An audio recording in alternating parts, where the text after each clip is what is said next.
हमारे YouTube channel. अगर आप इस चैनल पर नए हैं तो सबसे पहले चैनल को सब्सक्राइब कर दीजिए एंड बेल आइकन ज़रूर प्रेस कर दीजिए ताकि आपको आने वाली हर एक वीडियो की नोटिफिकेशन सबसे पहले मिल सके। जैसा कि आप सब जानते हैं ऑलरेडी हमने टीचिंग एप्टीट्यूड के MCQs की सीरीज़ कवर अप कर ली है। आज मैं आपको करवाऊंगी रिसर्च एप्टीट्यूड के MCQs की सीरीज़ स्टार्ट। तो आज हम करेंगे पार्ट नंबर 1। चलिए बिना किसी देरी के स्टार्ट करते हैं। आज का पहला क्वेश्चन क्या बोल रहा है, एक अच्छी रिसर्च जो होती है उसका क्या एम होता है, उसका क्या ऑब्जेक्टिव होता है। तो कोई भी जो अच्छी रिसर्च होगी ना वो ऐसी होनी चाहिए जहाँ पे हम थ्योरीज़ को डेवलप कर सकें, जहाँ पे हम प्रिंसिपल्स को डेवलप कर सकें और ऐसे थ्योरीज़ और प्रिंसिपल्स डेवलप कर सकें जिसको हम जर्नलाइज भी कर सकें। कोई भी अच्छी रिसर्च होगी उसका ये ऑब्जेक्टिव तो रहता ही रहता है कि हम लोग थ्योरी डेवलप कर सकें, प्रिंसिपल डेवलप कर सकें जिसको हम जर्नलाइज कर सकें। अकॉर्डिंगली इसका आंसर क्या हो जाएगा, बी। चलिए नेक्स्ट पे चलते हैं। जब हम स्टडी करते हैं दो वेरिएबल की, वहाँ पर एक वेरिएबल तो बढ़ रहा है, गोज़ अप, एंड जो दूसरा वेरिएबल है वो कम हो रहा है।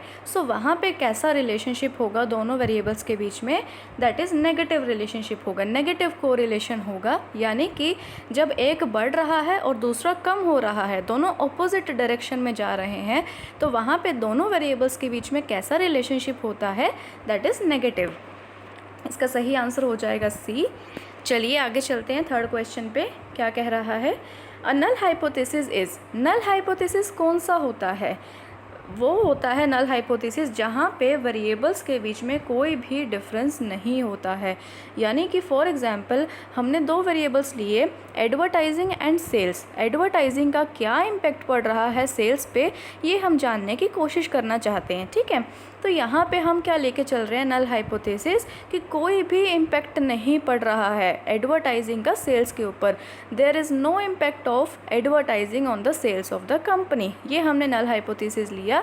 तो नल हाइपोथेसिस ऐसा होता है जहाँ पे हम ये मान के चलते हैं, ये हम अजम्पशन लगा के चलते हैं कि वेरिएबल्स के बीच में कोई भी खास डिफरेंस नहीं होगा। अकॉर्डिंगली इसका सही आंसर क्या हो जाएगा, फर्स्ट। चलिए नेक्स्ट पे चलते हैं। फोर्थ क्वेश्चन क्या कह रहा है, the idea that knowledge comes from experience. वो आइडिया जहाँ पे हम इस चीज़ की बात करते हैं कि हमें अपने एक्सपीरियंस से नॉलेज हो रही है ना। मतलब कई बार हमें एक्सपीरियंस होता है, बहुत चीज़ों को लेकर के हमें लाइफ में एक्सपीरियंस होता है।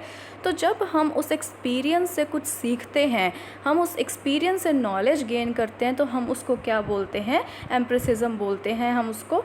इसका सही आंसर क्या हो जाएगा, डी। एम्प्रिसिज्म का मतलब ही यही होता है जब हम अपने खुद के एक्सपीरियंस से नॉलेज गेन करने की कोशिश करते हैं। फॉर एग्जांपल आपने नेट का एग्ज़ाम दिया, आप फर्स्ट अटैम्प्ट में आप क्लियर नहीं कर पाए, तो कहीं ना कहीं आपको एक्सपीरियंस तो हुआ ना कि क्या कुछ आता है एग्ज़ाम में, कैसे कैसे क्वेश्चंस पुट होते हैं, कहाँ पे कमी रही है। तो आप उस एक्सपीरियंस से सीखते हो कुछ, तभी तो नेक्स्ट टाइम बेटर कर पाते हो, है ना। तो नेक्स्ट टाइम आपको रिजल्ट्स भी अच्छे मिलते हैं।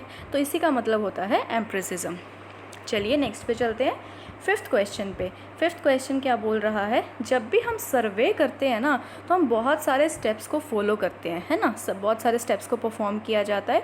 तो हमें ये 4 स्टेप दे रखे हैं जिसको हमने एक प्रॉपर ऑर्डर में लगाना है। सबसे पहला स्टेप कौन सा आएगा, दैट इज़ सैम्पलिंग। अब ऑब्वियसली सी बात है, हम अभी सर्वे कर रहे हैं तो कहीं ना कहीं हम पूरे पॉपुलेशन का तो नहीं कर सकते ना, वो कोई डिफ़िकल्ट हो जाता है, एक्सपेंसिव भी हो जाता है, टाइम भी बहुत ज़्यादा लगता है, तो समटाइम्स वो पॉसिबल नहीं हो पाता है। तो हम क्या करते हैं, सबसे पहले अगर हमारे पास 1000 यूनिट्स अवेलेबल हैं पूरी पॉपुलेशन में, तो हम उनमें से क्या करेंगे, हमने 100 यूनिट्स का एक सैम्पल सेलेक्ट कर लिया, राइट। सबसे पहले हम क्या करते हैं, सैम्पलिंग करते हैं। सेकेंड नंबर पे जो हमने वो 100 यूनिट्स को सिलेक्ट किया है, हमने सैम्पलिंग निकाली है, उनसे हम डेटा को कलेक्ट करेंगे, उनसे हम जानकारी प्राप्त करेंगे। सारा का सारा जितना भी डेटा होगा उनसे हम कलेक्ट करेंगे। कलेक्ट करने के बाद हम उसी डेटा को अच्छे से स्टडी करेंगे, यानी कि उस डेटा को अच्छे से एनालाइज करेंगे, ठीक है। उसके बाद एट लास्ट हम क्या करेंगे, उसमें से स्टडी करने के बाद कुछ ना कुछ अनुमान लगाएंगे, कुछ ना कुछ इन्फरेंस निकालेंगे, कंक्लूजन निकालेंगे, या ये कह लो कि रिज़ल्ट निकालेंगे। अकॉर्डिंगली इसका सही आंसर क्या हो जाएगा, बी, ठीक है। चलिए नेक्स्ट पे चलते हैं। 6th क्वेश्चन क्या बोल रहा है, वो कौन सी स्टैटिस्टिकल टेक्निक होती है जो बहुत सारे नंबर ऑफ़ वेरिएबल्स के लिए यूज़ की जाती है। जब हम ये जानना चाहते हैं कि ग्रुप्स की क्या टेंडेंसी है, वो आपस में कितना रिलेट कर रहे हैं, इंटर रिलेटेड है या नहीं है, तो वहाँ पे हम ये जानने के लिए, और वहाँ पे हमारे पास बहुत सारे मात्रा में वेरिएबल्स अवेलेबल है, लार्ज नंबर ऑफ़ वेरिएबल्स हमारे पास जो है वो अवेलेबल है, तो वहाँ पे कौन सी टेक्निक यूज़ की जाती है, वहाँ पे यूज़ की जाती है factor analysis technique. Factor analysis techniques mainly जो है वो वहीं पे यूज़ होती है ना। कई बार क्या होता है कि हमारे पास ना बहुत सारे वेरिएबल्स होते हैं, हम उनको स्टडी नहीं कर पाते हैं। सारे वेरिएबल्स को स्टडी करना हमारे लिए पॉसिबल ही नहीं होता है, ईज़ी नहीं होता है, या ये कह लो कि हम ईज़िली उन तक नहीं पहुंच पाते, ईज़िली उनको स्टडी नहीं कर पाते हैं। तो स्टडी को ईज़ी बनाने के लिए क्या किया जाता है, जो लार्ज नंबर ऑफ़ वेरिएबल्स है ना, उनको किस में डिवाइड कर लिया जाता है, या ये कह लो उसको रिड्यूस कर लिया जाता है स्मॉल नंबर ऑफ़ फैक्टर्स में। सो बेसिकली जब हम लार्ज नंबर ऑफ़ वेरिएबल्स, बहुत सारे वेरिएबल्स को स्मॉल नंबर ऑफ़ फैक्टर्स में रिड्यूस कर देते हैं, देन उसको स्टडी करते हैं, तो वहाँ पे जो है वो स्टडी ईजी हो जाती है, और इसी चीज़ को क्या बोलते हैं, फैक्टर एनालिसिस बोलते हैं। सो इसका सही आंसर क्या हो जाएगा, सी। चलिए नेक्स्ट पे चलते हैं। सेवेंथ क्वेश्चन क्या कह रहा है, एपिस्टेमोलॉजी क्या होती है। सबसे पहले तो एपिस्टेमोलॉजी जो होती है ना, वो नॉलेज के साथ कंसर्न्ड होती है। इसको हम थ्योरी ऑफ नॉलेज भी बोलते हैं, और ये बेसिकली फ़िलॉसफी की वो ब्रांच है जो किसके साथ कनेक्ट करती है, नॉलेज के साथ। किसके साथ कंसर्न्ड होती है, नॉलेज के साथ होती है। जब भी हम ये जानते हैं कि नॉलेज कहाँ से आई, उसका ओरिजिन कहाँ से हुआ, उसका क्या स्कोप है, etcetera etcetera. So basically knowledge कितनी है कितनी नहीं है, वो सारी चीज़ें जब हम नॉलेज की स्टडी करते हैं या नॉलेज के बारे में जानने की कोशिश करते हैं, तो उसको हम क्या बोलते हैं, एपिस्टेमोलॉजी बोलते हैं। सो अकॉर्डिंगली इसका सही आंसर क्या हो जाएगा, सी हो जाएगा। दैट इज़ एक पर्टिकुलर फील्ड में, एक पर्टिकुलर फील्ड ऑफ स्टडी में जब हमें एक्सेप्टेबल नॉलेज हो, एक्सेप्टेबल लेवल ऑफ नॉलेज हो, यानी कि इतनी नॉलेज एटलीस्ट हमें होनी चाहिए कि जितनी चाहिए, है ना, मतलब उस पर्टिकुलर फील्ड में जितनी नॉलेज चाहिए उतनी होनी चाहिए। सो अकॉर्डिंगली इसका सही आंसर क्या हो जाएगा, सी हो जाएगा। Mainly epistemology is connected with knowledge, knowledge के साथ ये कनेक्ट करती है। चलिए नेक्स्ट पे चलते हैं। 8th क्वेश्चन क्या बोल रहा है, जब भी हम ऑब्जेक्टिव सेट करते हैं रिसर्च के अंदर, बहुत सारी रिसर्च वर्क होती है ना, मतलब आपने भी रिसर्च की होगी कहीं, बहुत सारे बच्चों ने, और बहुत सारे बच्चों ने आगे करनी भी होगी, है ना। बहुत सारे बच्चे रिसर्च वर्क करते हैं, कुछ भी हम कर रहे हैं, चाहे हम पूरी थीसिस लिख रहे हैं, चाहे हम रिसर्च पेपर लिख रहे हैं, तो कोई भी हम रिसर्च वर्क लिख रहे हैं या कर रहे हैं, वहाँ पे हम ऑब्जेक्टिव तो सेट करते ही करते हैं, है ना। भाई हमारा क्या ऑब्जेक्टिव होगा, हम क्या चीज़ एट द एंड जानना चाहते हैं, क्या मतलब हम चाहते हैं अचीव करना, तो वो हम स्टार्टिंग में ऑब्जेक्टिव लेकर के चलते हैं, है ना।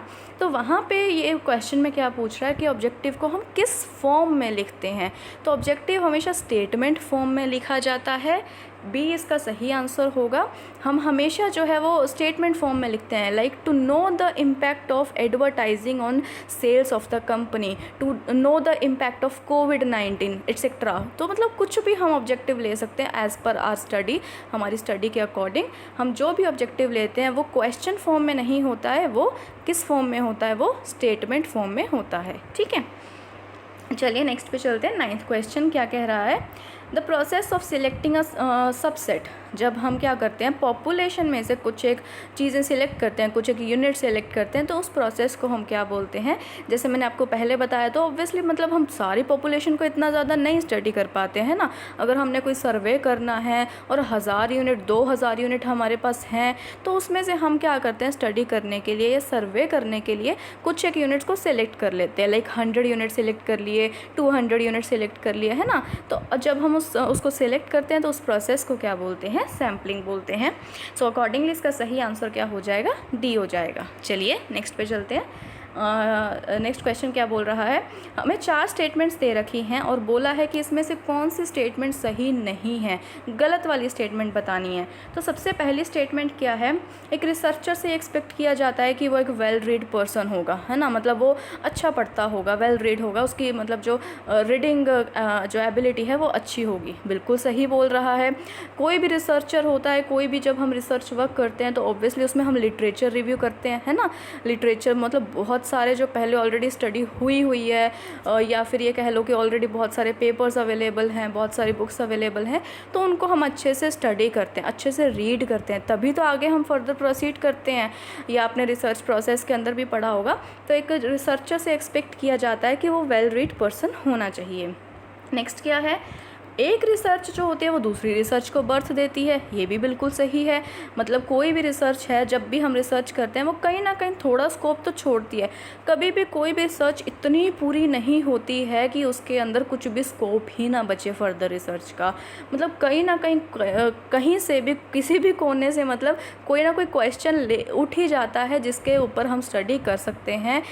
एक रिसर्च में हर एक एस्पेक्ट को लेना इज़ नॉट पॉसिबल। तो मतलब जो फर्दर रिसर्च है, जो अनदर रिसर्च है, उसके लिए हमेशा स्कोप रहता ही रहता है। उसके बाद नेक्स्ट पे चलते हैं। कोई भी रिसर्चर है वो कंट्रीब्यूट तो करता ही है एग्जिस्टिंग नॉलेज में। जब भी हम कोई भी रिसर्च वर्क करते हैं तो कुछ ना कुछ न्यू ही लेके आते हैं, कुछ ना कुछ न्यू नॉलेज को लेके आते हैं, न्यू प्रिंसिपल्स को बनाते हैं। तो वो कहीं ना कहीं जो एग्जिस्टिंग नॉलेज है उसमें एडिशन तो करेगा ही करेगा ना, चाहे थोड़ा ही करे, बट करेगा तो सही ना कंट्रीब्यूट। तो ये तीनों ही सही हैं। तो गलत कौन सा हुआ, डी ऑप्शन। दैट इज़ एक जो अच्छा रिसर्चर होता है वो नाइस पर्सन। ज़रूरी नहीं है ये कि सारे के सारे रिसर्चर जो है वो नाइस ही हो। मतलब रिसर्च तो अभी इतने सारे लोग करते हैं, तो वो अच्छे इंसान भी होंगे। मतलब हो सकता है उसका काम अच्छा हो, रिसर्च वर्क उसका वो काम है बहुत बढ़िया हो, बट वो अच्छा इंसान या नाइस पर्सन होगा, वो ऐसा कुछ कंपलसरी नहीं होता है। ठीक है, तो इसका सही आंसर क्या हो जाएगा, डी। सो ये आपके 10 क्वेश्चंस कवर अप हो गए हैं। जो बाकी के क्वेश्चन रहेंगे वो हम नेक्स्ट वीडियो में करेंगे। आज के लिए इतना ही। जो पार्ट 2 रहेगा उसमें मैं आपको नेक्स्ट 10 क्वेश्चंस करवाऊंगी। और आज की वीडियो कैसी लगी हो प्लीज़ कमेंट करके ज़रूर बताइएगा, और अच्छी लगी हो तो लाइक कीजिए, ज़्यादा से ज़्यादा शेयर कीजिए वीडियो को, चैनल को सब्सक्राइब करना मत भूलिएगा। और अगर कुछ कमी भी लगी हो तो भी हमें कमेंट करके बताइए ताकि हम उसे इम्प्रूव कर सकें नेक्स्ट वीडियो में। ठीक है, आज के लिए इतना ही। बाकी अगर किसी ने टेलीग्राम ज्वाइन नहीं किया है ग्रुप, तो वो ज्वाइन कर सकता है, लिंक आपको डिस्क्रिप्शन बॉक्स में मिल जाएगा। चलिए, थैंक यू सो मच।